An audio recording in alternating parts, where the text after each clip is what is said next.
옐런에 대한 이 금리 인상 얘기가 좀 나왔습니다. 근데 이 부분에 대해서 사실 저는 딱 말씀을 드리도록 하겠습니다. 영향 없다. 영향이 전혀 없다. 저는 영향이 없다라고 여러분들한테 꼭 말씀을 드리고 싶고 일단은 뭐 옐런이 이 발언한 게 사실 한 번이 아니에요. 예. 이게 이제 두 번째 해당이 되는데 그때 상황으로 놓고 봤을 때 아까 네. 이제 혜영님이 말씀을 해주셨습니다. 인플레이션에 대한 우려가 상당히 컸었던 그런 분위기였었어요. 네. 근데 거기에 대해서 금리 인상을 한다? 자, 증시에 오히려 추가 하락분을 열어둘 수밖에 없거든요. 그러니까 오히려 더 위기감을 좀 조성을 한 거죠. 그래서 옐런이 그 발언에 대해서 사실 이 미증시가 무너지고 나서 다시금 좀 번복을 했습니다.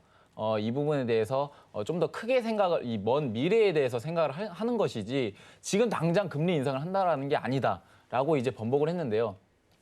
지금 시장 같은 경우에는 오히려 영향을 받을 가능성이 좀 제한적이다라고 이제 판단하는 부분은 지금 현재 시점에서 자, 인플레이션, 즉 물가 상승이 어느 정도 좀 잦아들었고 이 부분에 대해서 전주에 발표된 이 고용 지표를 통해서 이번 다시 출구 전략을 모색할 이 시기 자체가 멀어졌다라는 걸 이미 시장은 안도를 하고 있고 확인을 했기 때문에 이 옐런의 이 발언, 즉 이 발언에 대해서 무시할 수밖에 없는 그런 저는 영향성을 줬다라고 생각해요. 이 사실적으로 좀 차트에서 이제 방향성이 좀 나오기 마련인데 이 옐런의 발언 이후에 사실 큰 하락이 나오진 않았습니다.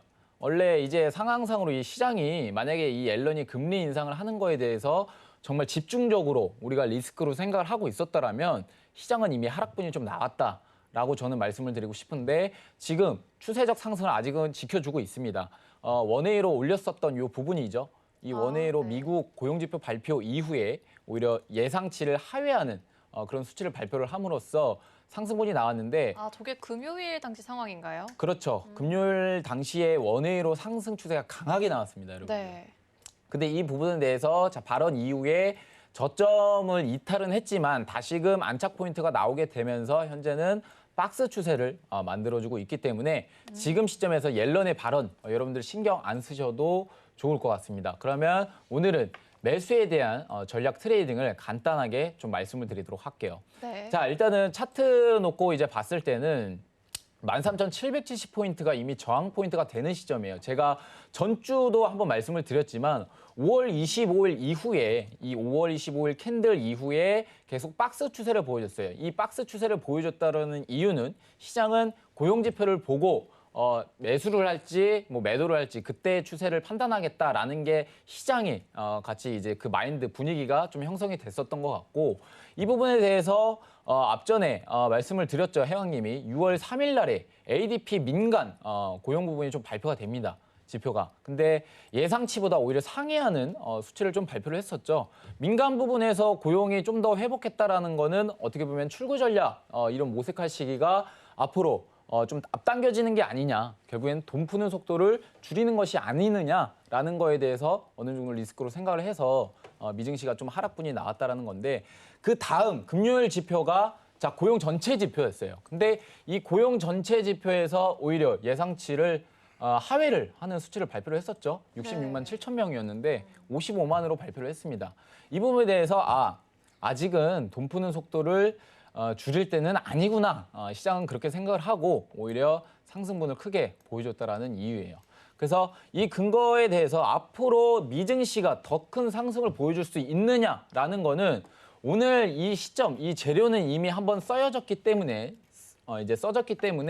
이 부분에 대해서 좀 더 기술적으로 좀 다가가야 될 것 같아요. 지금 시황적으로 놓고 봤을 때는 아직은 이 고용 시장에 대한 이 지표를 좀 더 크게 영향을 받는 것 같지만 오늘 관점에서는 좀 기술적인 부분에서 좀 여러분한테 말씀을 드리도록 하겠습니다.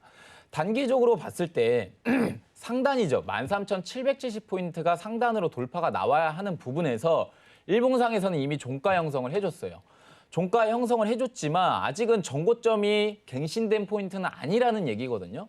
그래서 추가적인 상승 포인트가 나올 것이라는 거는 지금은 좀 제한적이다라는 말씀을 드리겠고 일봉 추세상에서 봤을 때 현재 단기 5일선과 이 11선의 위주로 지금 이격도가 벌어져 있어요. 우리가 이격도라고 하는 거는 캔들과 이 이동평균선 간의 이 간극이라고 얘기를 드릴 수가 있겠는데 이 간극 자체가 벌어지게 되면 사실 좀 채우려는 습성이 있습니다.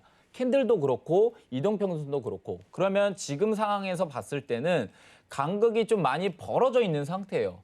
그러면 오늘은요, 물론 추세적인 상승이 강하지만 어느 정도 조정 포인트도 생각을 하셔야 된다라는 거예요. 기술적인 부분에서 놓고 봤을 때. 그래서 이 부분에 대해서는 13,660포인트가 오늘은 주요 관건으로 좀 생각이 되고요.